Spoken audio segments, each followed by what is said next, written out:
سبحان ربك رب العزة عما يصفون. بسم اللہ الرحمن الرحیم. وَلِلَّهِ مَا فِي السَّمَاوَاتِ وَمَا فِي الْأَرْضِ وَكَانَ اللَّهُ بِكُلِّ شَيْءٍ مُحِيطًا. ترجمہ: اور اللہ ہی کی ملکیت ہے جو بھی آسمانوں میں ہے اور جو بھی زمین میں ہے، اور اللہ تمام چیزوں کو اپنے ہی احاطہ میں لیے ہوئے. اور لوگ آپ سے عورتوں کے بارے میں دریافت کرتے ہیں، آپ کہہ دیجئے اللہ ان کے بارے میں تم کو حکم دیتے ہیں، اور وہ آیات بھی جو قرآن کے اندر تم کو پڑھ کر سنائی جاتی ہیں جو ان یتیم عورتوں کے بارے میں ہیں جن کو تم ان کا حق مقررہ نہیں دیتے اور چاہتے ہو کہ ان سے نکاح کرو، اور کمزور بچوں کے بارے میں، اور یہ کہ یتیم بچوں کے ساتھ انصاف پر قائم رہو، اور جو تم نیک کام کرو گے اس کو اللہ خوب جانتا ہے.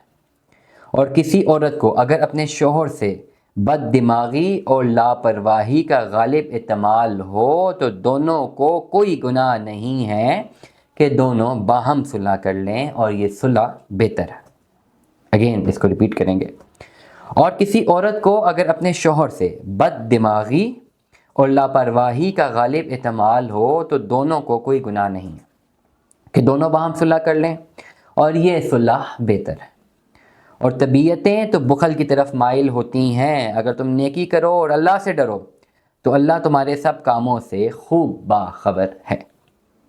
اور تم تو اپنی عورتوں میں برابری کر ہی نہیں سکتے، خواہ تم کتنا ہی چاہو تو پھر تم ایک ہی طرف نہ ڈھل جانا اور دوسری کا معلق چھوڑ دو. اگر درست کر لو تو اللہ سے ڈرو تو بلا شبہ اللہ تو بڑا مغفرت کرنے والا اور رحمت کرنے والا ہے.